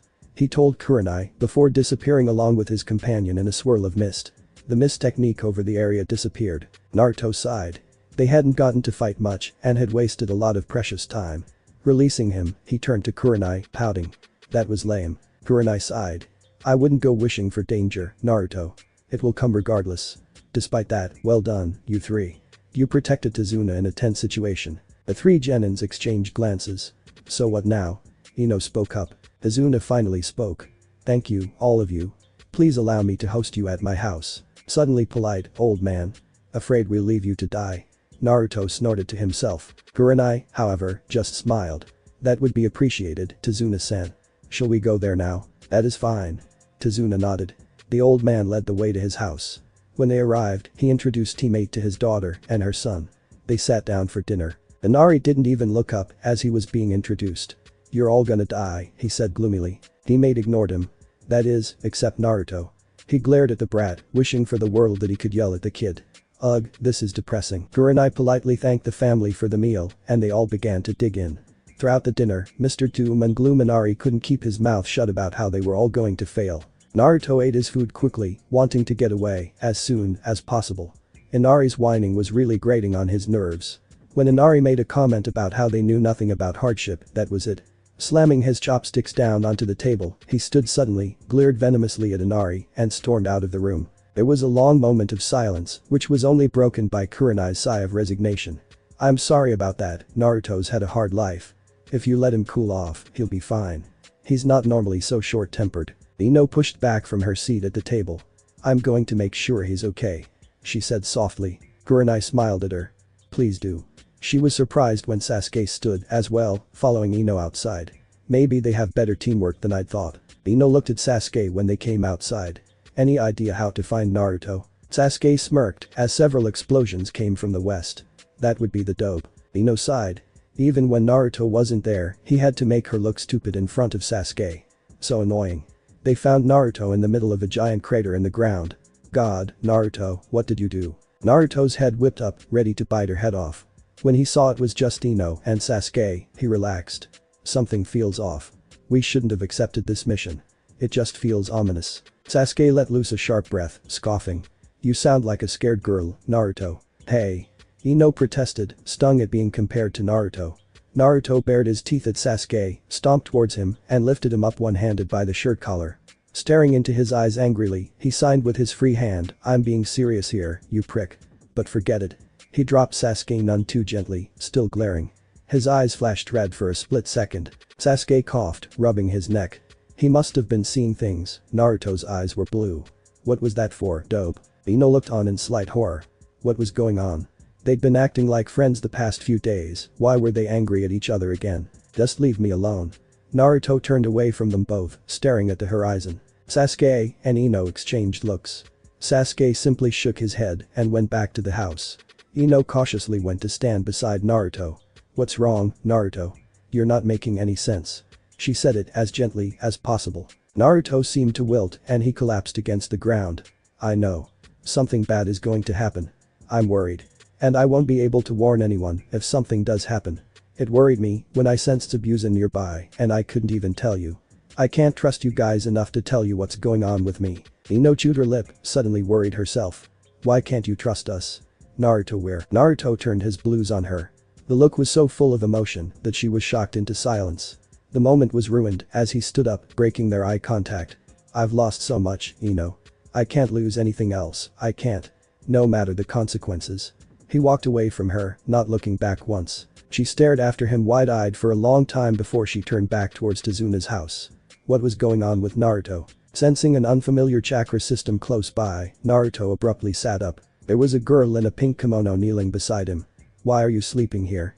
You could catch a cold. Naruto was suspicious, but kept it to himself. He rifled through his weapons pouch and pulled out a notepad.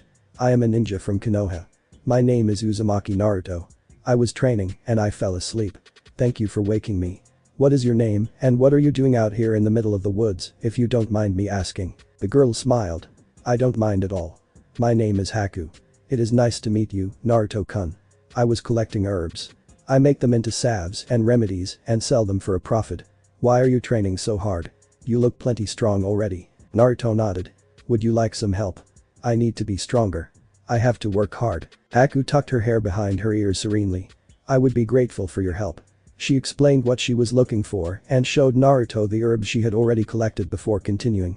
Do you know when someone becomes truly strong? It's when they are protecting a precious person. Do you have people who are precious to you, Naruto-kun? Naruto gave her a small smile. I understand what you are saying. He wrote simply in reply. He didn't have those precious people yet.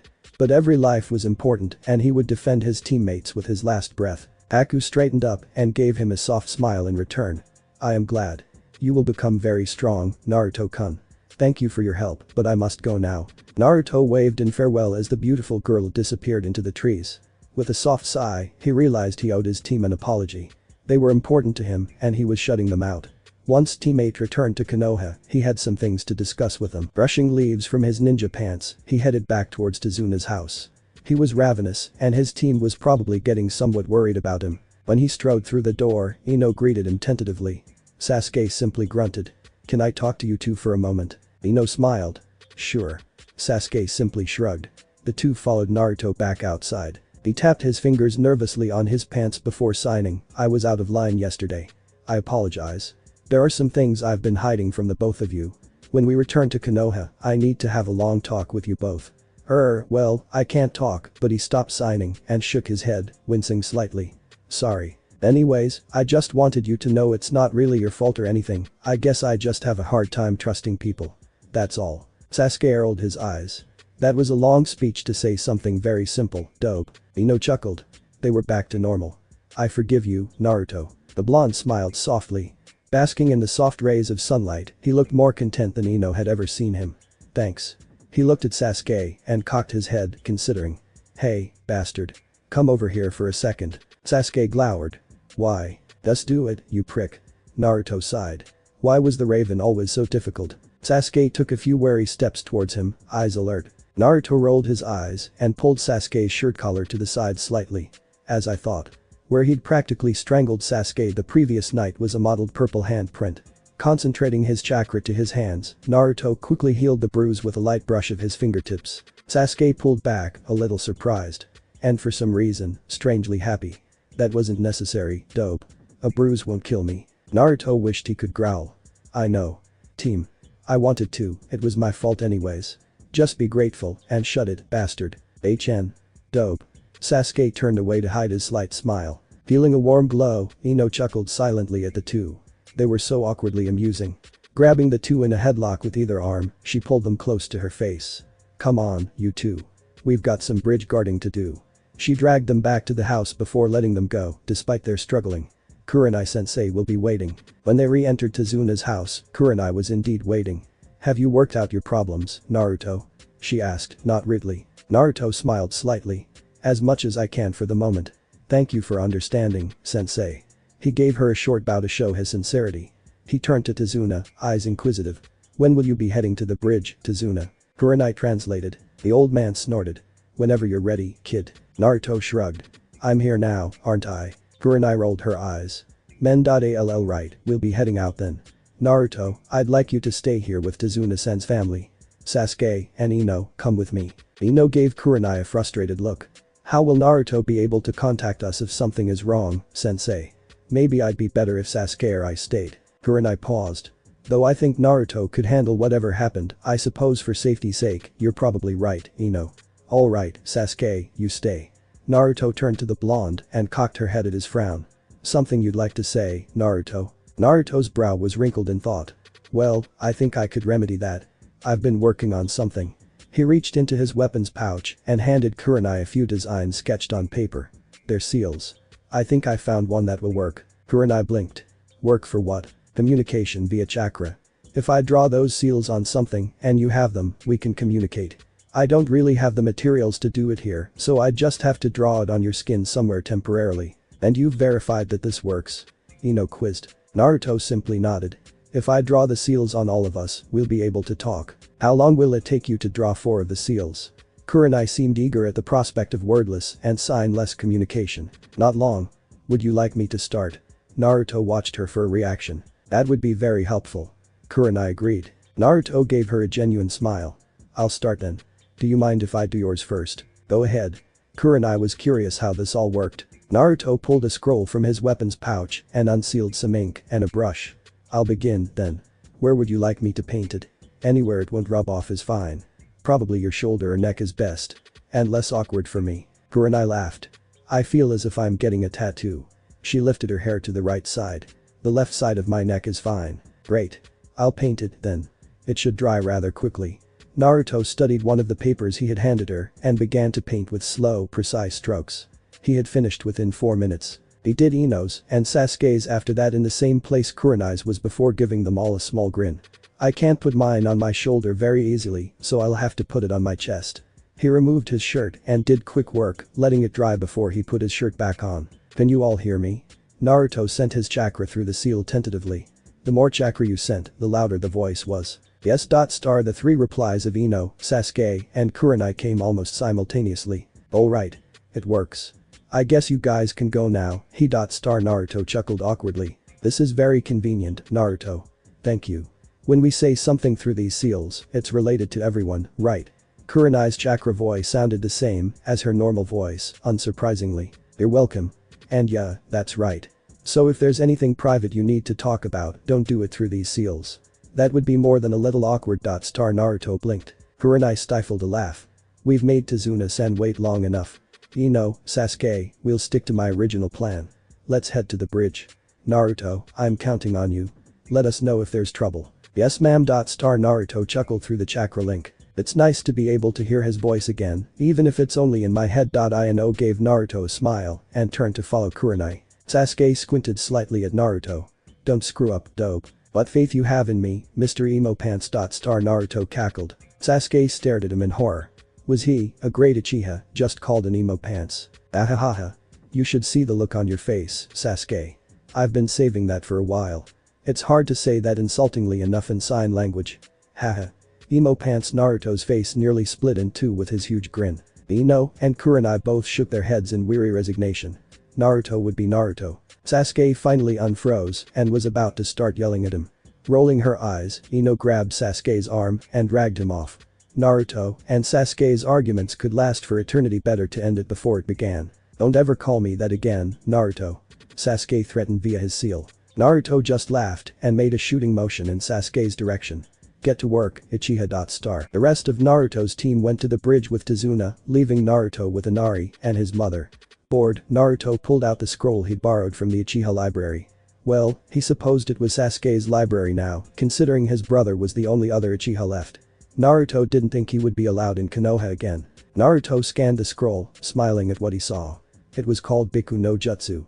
It appeared to be relatively simple, channeling chakra to the nose and tracking someone via scent. It was a C rank because it connected your chakra to the other person's. If the person you were trying to track was a sensory type, they would know you were trying to find them. Even so, it could be extremely useful, even now. Because if Zabuza didn't show up, they would have to find him. Shaking free of the clinging thought, Naruto quickly made the hand seals for the and did as the scroll instructed. Kurenai and Sasuke could both probably sense this, so he focused on Ino as his target. Sure enough, he could tell that she was several kilometers away at the bridge.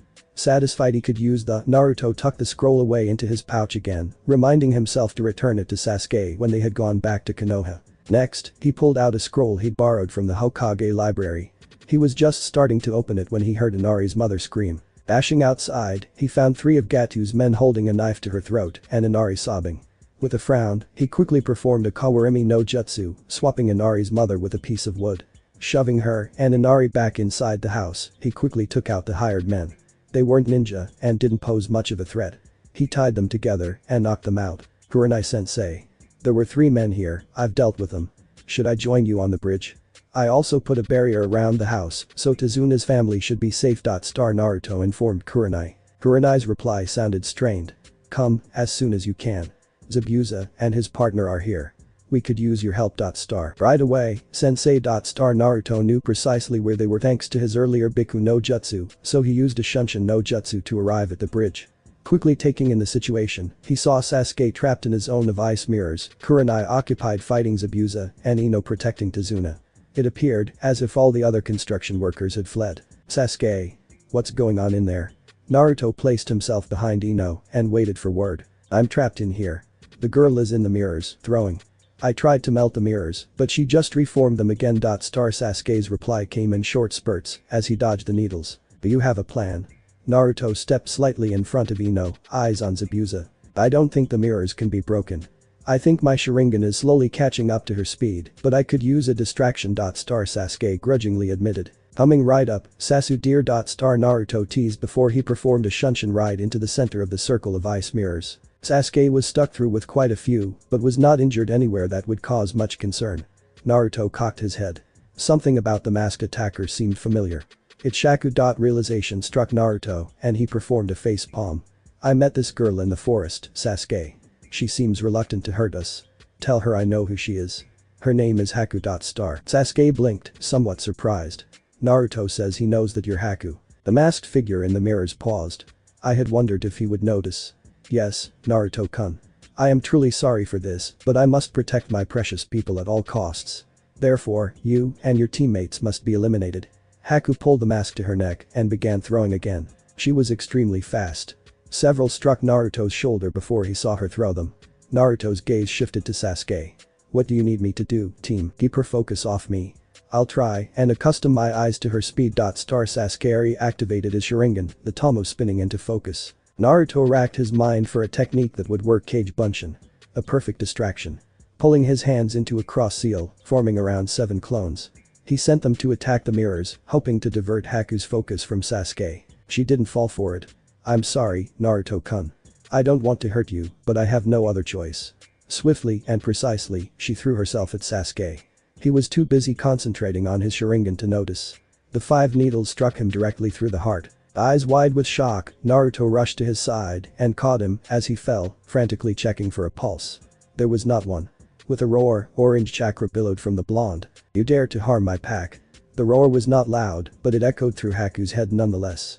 You will die for your insolence. Shocked, Haku met Naruto's eyes. They were blood red. She didn't even have time to think as the short blonde flashed before her eyes and ripped her throat out. Her corpse dropped to the ground. Breathing hard, Naruto came back to himself. He stared at Haku in horror. He had just killed her. With his bare hands. And Sasuke was dead. He was frozen in time for several minutes before he snapped back to reality. Sasuke and Haku were dead.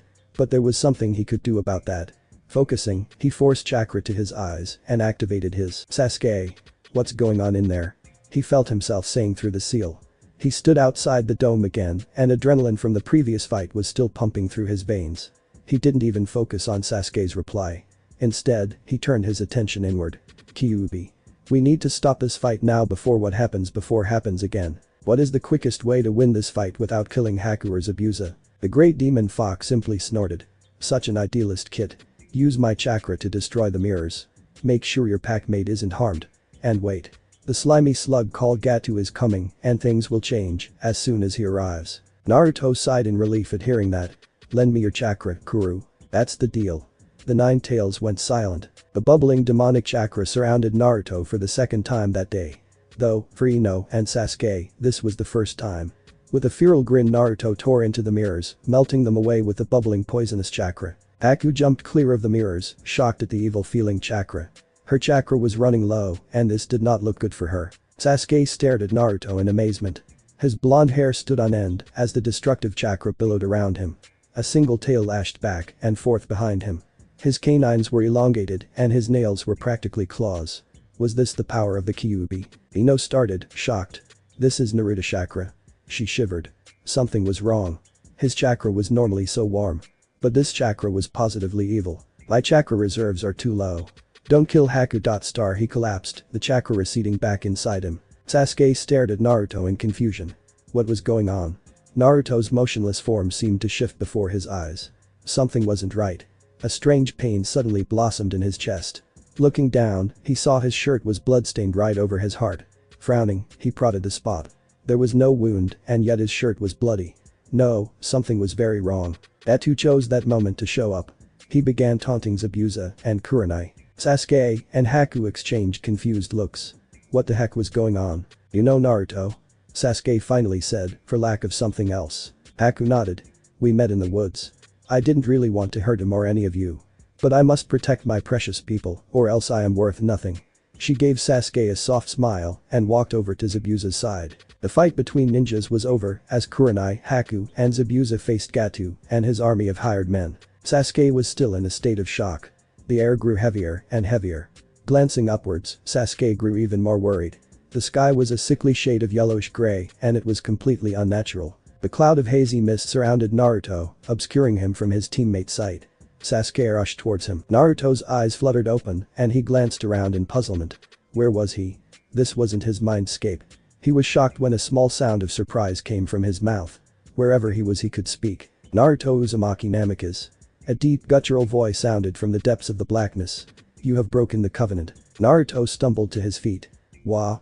I know of no covenant. He said clearly. He was content that he could speak again, though somehow he knew that it was only temporary. It is of no consequence to us what you know or do not know. The covenant was broken. The price must be paid. The voice responded. Naruto didn't like the sound of that. Who are you? What is this price you're talking about? The price will be paid. Return to your time, mortal.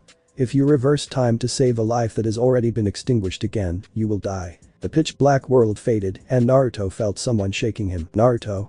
What's going on? Sasuke was above him, looking pale and scared. Naruto clutched his head in sudden pain. He opened his mouth, but no sound came out. Great back to silence. The thought had barely registered in his brain before he shoved Sasuke away, feeling an impending sense of danger. Get back. Help Kurenai-sensei. A powerful swirling vortex of wind formed around Naruto. Was this the price the voice was talking about? Naruto didn't know, but something was happening. He was so absorbed in the pain, he didn't notice as Gato was killed and his men fled. He didn't register the fact that Kurenai, Haku and Zabuza had fought side by side as allies. He didn't even know that a fight had taken place. The splitting pain in Naruto's head doubled and his breaths came short and fast. Sasuke and Ino stared frozen at the maelstrom surrounding Naruto. Time seemed to stop. A powerful flare of unknown chakra spiked, purple in color, another joined it that was white. When the winds died down, Naruto was on the ground again. 3 other motionless forms surrounded him. Ino and Sasuke rushed to check on him and then the other 3. All were breathing, but unconscious. All eyes were on Naruto and the 3 people surrounding his limp form. Kurenai-sensei. Something's wrong. Ino reported, rather uselessly. Zabuza blinked. Thanks for your help with that, woman, but this has nothing to do with us.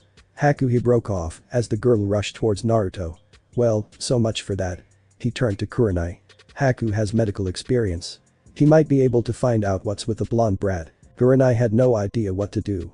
Whatever help you can offer, we'd be grateful for. Konoha will no doubt reward you for your troubles. Zabuza seemed pleased. Excellent. Take, as long as you need, Haku. Ino and Sasuke moved aside as Haku knelt to examine Naruto. His chakra is almost depleted. Does he have low chakra reserves? Kurenai frowned and shook her head. He has the highest reserves I've ever seen in anyone his age. I don't know if he's ever had chakra exhaustion. I didn't feel any flares of chakra high enough to wipe out his reserves. She ran several scenarios before her head before she remembered him. Something must have happened that caused him to turn back time over and over again until he got it right. I know what the problem is. She announced, seemingly out of the blue. He probably used it over and over again to keep us from getting hurt. Haku and Zabuza exchanged wide-eyed looks. That had prediction powers and was not the Sharingan. Neither had ever heard of such a thing. What about random people?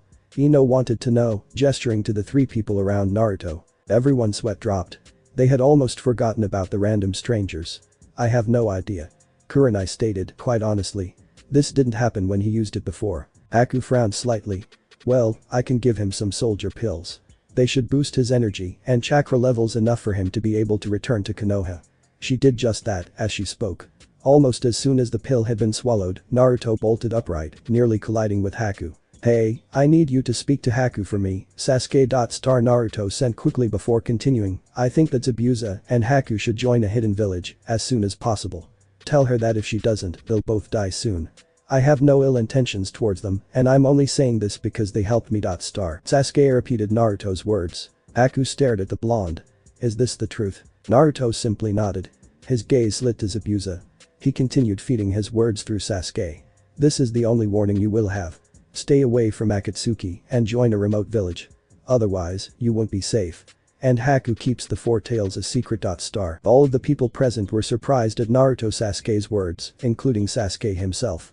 Haku was a Jinchuriki. Haku paled considerably.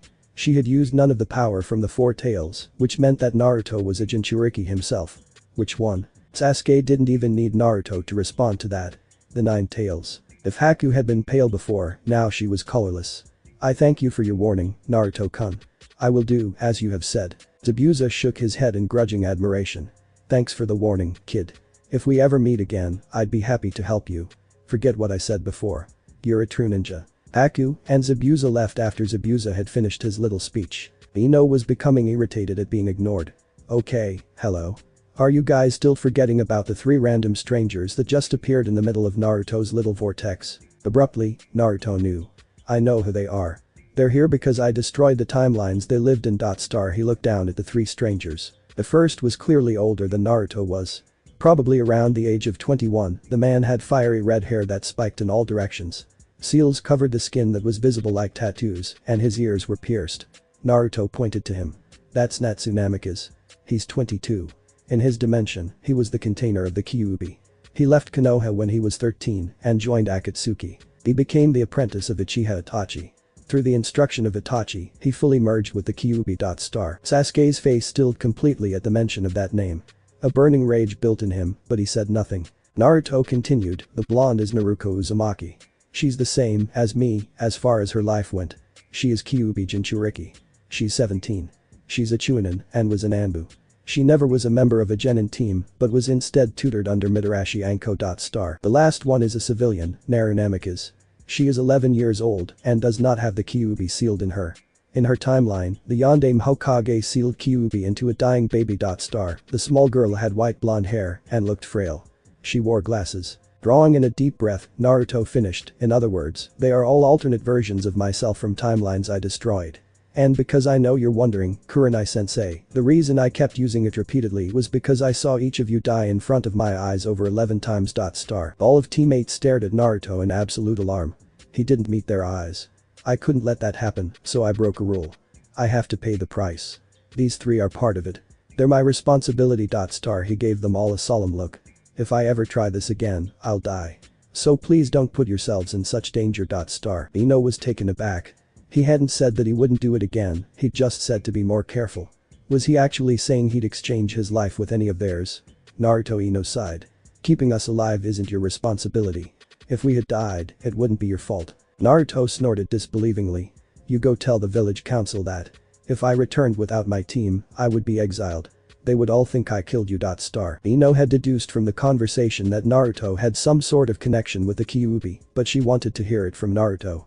"What's that supposed to mean?" "The Kyuubi is sealed inside of me, Ino. Naruto said simply. A small smile spread across his face when he saw Natsu was beginning to wake up. "Would you explain the situation, Ino?" Natsu's eyes snapped open. They were a vivid violet color. When his eyes settled on Naruto, he frowned. "Jinjutsu?" he muttered to himself. Ino shook her head. "Naruto is mute. He has a mess that messes with the space-time continuum. He accidentally destroyed your dimension when he brought us back to life." Natsu shot her a dubious look. "Yeah right kid. Kai." He attempted to release a Jinjutsu. "Ino? Ask him if I can draw a communication seal on him. Then I can tell him what's going on." Naruto's eyes were unreadable. Ino sighed. "Naruto wants to draw a seal on your shoulder so he can communicate with you. We all have one." She showed him the seal. Natsu glanced over the seal quickly. "If he draws it just like that, it's fine." Turning to Naruto, he added, "I know seals, kid. If you screw around with this one, I'll lend you." Naruto nodded once and pulled his ink and brushes from the scroll again. Completing Natsu's seal quickly, he also drew it on Naruto and Naru before they woke up. It would be easier that way. Turning back to Natsu, he began, "Hey, I'm Naruto. Star." He stepped towards Natsu, meeting his eyes. "Obviously you didn't believe what I had Ino say to you. But it's the truth. I'm not really sure how to prove it to you other than the fact that I look exactly like you did before you merged with the Kyuubi. And there's also 2 other versions of us. Star." He gestured towards Naruto and Naru. "I'm already paying a price for all this, so if you're angry I hope you keep it to yourself. I did what I had to do to keep my team alive. Star." Natsu was silent for a long while before replying. "Look, kid. If I believed something so far-fetched on a whim, I'd be dead by now. It's nothing against you personally. I'm just not a very trusting person. I know this isn't a genjutsu, so I'll just follow along for now. But I won't hesitate to take action if there's anything out of order." Naruto simply nodded in reply, his eyes hooded. "Kurenai-sensei. I think it's about time we headed back to Konoha. I need to speak to Sandame." Natsu raised an incredulous eyebrow. "Geezer's still alive." Naruto suppressed an annoyed frown. "I'm 10 years younger than you are, Natsu. The Chunin exams are just coming up here. Star." Natsu laughed sardonically. "Well, that's a new one. Like I said, I'll play along for now. I assume the old furball is still sealed with you?" "That's right. Star." Naruto turned away and scooped Naru onto his back. "Could you get Naruto? We really should get moving. Star." Natsu shrugged and hefted the girl onto his back. "Wait, so that means we're in wave? Zabuza was here?" He grinned slightly. "Yeah. Thanks to my time intervention, they're both still alive. Probably going to join Rock or Cloud. Star." He smiled a soft smile. "I might even see Haku in the Chunin exams. Star." Natsu chuckled. "Well, you certainly seem to be a version of me. So this is your team, eh? Very different from mine." Sasuke was intrigued by Natsu. "Who was on your team?" Natsu looked startled for a moment when his eyes rested on Sasuke. "Is that Sasuke? God, I honestly don't remember him ever being that young. This is too weird." Sasuke growled. He didn't like being referred to in such a condescending manner. Shaking his head, Natsu answered Sasuke's question with a faint smile. "My team was Kakashi, Kiba, and Sakura. A few months after the Chunin exam I left the village, though." Sasuke's eyes grew frosty as he remembered what Naruto had said earlier. "And you were mentored by my brother?" Natsu smirked slightly. "That's right, Itachi was my teacher. But I think that when you finally meet him, you'll find that he isn't the real villain here, Sasuke. Itachi was the only person I would trust with my life." Sasuke's eyes were murderous as he glared at Natsu. Kurenai rolled her eyes. "Alright, let's head back to Konoha. Sasuke, Ino, you two will keep your comments to yourself about Natsu, Naruto, and Naru. This is a very delicate situation and you two need to keep your heads." Naruto sighed. He had no idea he had consequences like this.